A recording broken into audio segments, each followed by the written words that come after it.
सभी साथियों को जय भीम, नमो बुद्धाय, संघम नमामि। पोर्टल पर जुड़े हुए मेरे भाई बहन जो 180 लोग अभी दिखाई दे रहे हैं, वो सभी साधुवाद का पात्र हैं, खास तौर पर विशेष साधुवाद का। क्यों? क्योंकि जो हमारे समाज के अन्य लोग जो सोए हुए हैं, जो बेहोश हैं, उनके हिस्से का भी कार्य करने का प्रयास हम लोग कर रहे हैं। और ये पोर्टल पर बैठे लोग इस बात की गवाही दे रहे हैं कि हम बाकी अन्य लोगों का भी कार्य करने का प्रयास कर रहे हैं। तो इसीलिए इसे विशेष साधुवाद के पात्र हैं। और आज महिला विशेष भी है, आज सन्निपात बाहुल भी है, तो बहुत ही अच्छा दिन है ये। और इस दिन पर मैं बहन जी, रंजना बहन जी की बात को ही थोड़ा आगे बढ़ाकर बताना चाहूंगी। एक छोटी सी तथागत की कथा के अनुसार, दंत कथा है मगर बिल्कुल सटीक आज के परिवेश में बैठती है कि एक बार तथागत बुद्ध अपने शिष्यों के साथ कहीं जा रहे थे, और जब जा रहे थे तो रास्ते में कुछ ऐसी जगह से उन्हें गुजरना था जहां ना पानी था, ना पेड़ थे, ना हरियाली थी। बिल्कुल बिल्कुल एक सूखे स्थान वाला एक ऐसी जगह थी। तो वहां से जब वो निकल रहे थे तो तेज धूप उनको जला रही थी, प्यास उनको तड़पा रही थी, लेकिन वो मौन अपनी दिशा में बढ़ते चले जा रहे थे अपने शिष्यों के साथ।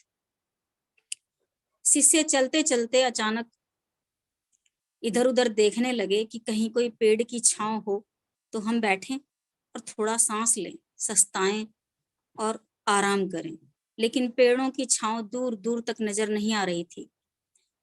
तो इधर उधर जब शिष्य देख रहे थे तो कुछ शिष्यों की नजर नीचे जमीन में गड्ढों पर पड़ी। उन्होंने देखा कि गड्ढों में कंकाल हैं और कंकाल नर कंकाल हैं। उन्होंने तथागत से प्रश्न किया कि तथागत, इन गड्ढों में नर कंकाल क्यों हैं? तथागत मौन रहे और आगे बढ़ते रहे। शिष्य भी उनके साथ साथ आगे बढ़ चले। लेकिन कुछ दूरी पर फिर शिष्यों की नजर गई तो फिर उन्हें गड्ढे नजर आए और उन्होंने गड्ढों में देखा तो नर कंकाल थे। उन्होंने वही प्रश्न फिर से तथागत के समक्ष दोहराया। तब तथागत ने जवाब दिया, उत्तर दिया कि ये नर कंकाल क्यों हैं? ये सभी अपना अपना कुआं खोद रहे थे, प्यासे थे, पानी चाहिए था जिंदा रहने के लिए, तो सब गड्ढा खोद रहे थे और कुआं खोद रहे थे, और कुआं तो खोद नहीं सके, आधा अधूरा गड्ढा खोद कर उसी में मर गए और वहीं पर कंकाल हो गए। अगर कभी सभी लोग मिलकर एक कुआं खोदते तो पानी को प्राप्त कर लेते, जीवित रहते, बच जाते और आने वाले लोगों के लिए भी एक कुआं उपलब्ध करा जाते। तो वैसे ही हमारे संगठन भी हैं जो अलग अलग कार्य करने में लगे हुए हैं, एक साथ एकजुट आने को भी तैयार नहीं है।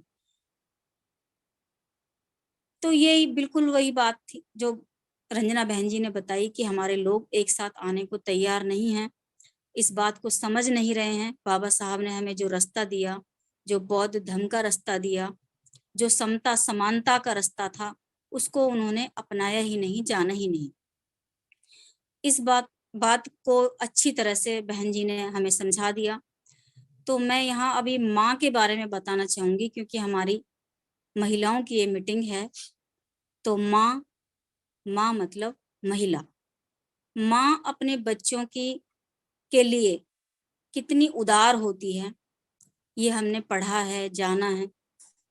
माँ की बहुत सारी कहानियां पढ़ी हैं, माँ की बहुत सारी कविताएं हमने पढ़ी हैं कि माँ बच्चे को कितना लाड प्यार करती है, दुलार करती है, उसके रक्षा सुरक्षा की कितनी परवाह और कितनी चिंता करती है। तो माँ कोई और नहीं, माँ महिला ही है। और महिलाएं जब इतना अपने बच्चों के प्रति, उनके रक्षा और सुरक्षा के प्रति इतनी सोच रखती हैं, इतनी ममता रखती हैं और इतना चाहती हैं, तो हम माँओं का ये दायित्व बनता है कि हम उनके अपने बच्चों के जीवन की रक्षा और सुरक्षा के लिए यहाँ एक हो जाएं, जुड़ जाएं। कम से कम हम बहनें तो इकट्ठा हों, जिनको माँओं का रूप दिया गया है, जिनको माँओं के लिए कविताएं लिखी गई हैं कि माँ अपने बच्चों के लिए क्या क्या कर जाती है और कैसी कैसी कल्पनाएं, कैसे कैसे सपने बुनती है। तो हम माँओं का ये दायित्व है कि हम समण संघ में जुड़ें और अपने बच्चों का, अपने आने वाली पीढ़ियों के भविष्य को बचाएं, सुरक्षित करें। क्योंकि हम माएँ अगर जुड़ेंगी तो हमारे बच्चे सुरक्षित हो जाएंगे और संघ में जुड़ जाएंगे। माएँ जुड़ेंगी तो केवल माएँ ही नहीं जुड़ेंगी, बच्चे भी संग में जुड़ेंगे, क्योंकि माँ ही रास्ता दिखाती है, माँ ही हमें चलना सिखाती है। तो माँ के साथ साथ बच्चे भी संग में आएंगे और बच्चे भी संग में आएंगे तो संघ की ताकत बढ़ेगी, संघ की शक्ति बढ़ेगी, संघ की संख्या बढ़ेगी। तो इससे कई तरह के फायदे होंगे, कई तरह के लाभ होंगे। तो मेरी बहनों से मेरी ये विनती है कि अब बहनों, अब समय है कि अब जुड़ जाओ, अन्यथा ये समय भी निकल जाएगा। अभी समय है कि जुड़ जाओ, इकट्ठा हो जाओ, समझ जाओ, जो भी करना है करते रहो, लेकिन संग में आ जाओ, इकट्ठा हो जाओ, अपने बच्चों के भविष्य को सुरक्षित कर लो। अगर आप अपने बच्चों से प्रेम करती हैं, सच्चा प्रेम करती हैं, तो संग में आपको आना चाहिए। और संघ सभी के लिए खुला है। संघ ऐसा नहीं है कि महिलाओं के लिए नहीं है, यहाँ महिलाओं की भी पूरी भागीदारी है, महिलाओं की भी जिम्मेवारी है, क्योंकि महिलाएं आधी आबादी हैं इस देश की।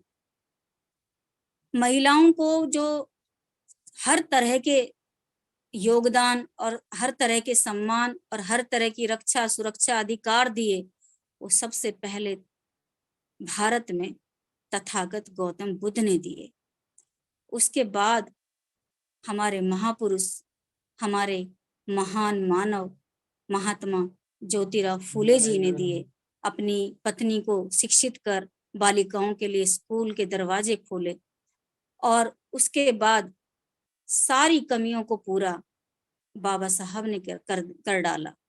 डॉक्टर भीमराव अंबेडकर जी ने हमें हर प्रकार के अधिकार दिए, हर प्रकार का सम्मान दिया, हर प्रकार की समझ दी और उसी के चलते आज महिलाएं हम सभी जगह पर अपनी भागीदारी निभा रही हैं, अपनी अपनी योग्यता के अनुसार।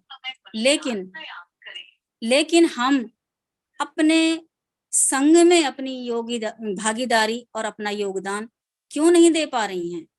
हम देखते हैं कि 10, 20 और 30 को महिला विशेष जो होता है, उसमें बहनों की संख्या अभी भी उतनी नहीं है जितनी होनी चाहिए।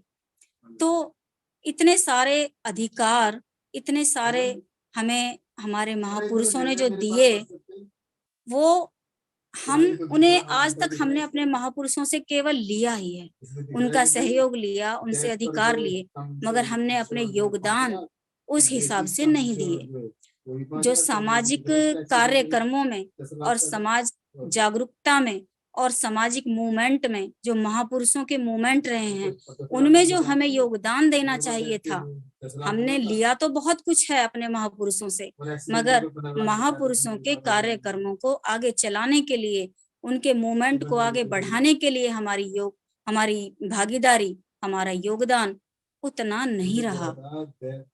और इसी के चलते हम महिलाएं आज बहुत कम संख्या में जुड़ पाती हैं। तो हम महिलाओं को, अपनी बहनों को ये निवेदन करते हैं और ये आग्रह करते हैं कि हमारी महिलाएं अपने योगदान दें। क्यों? क्योंकि ये समय है, आज समय की मांग है।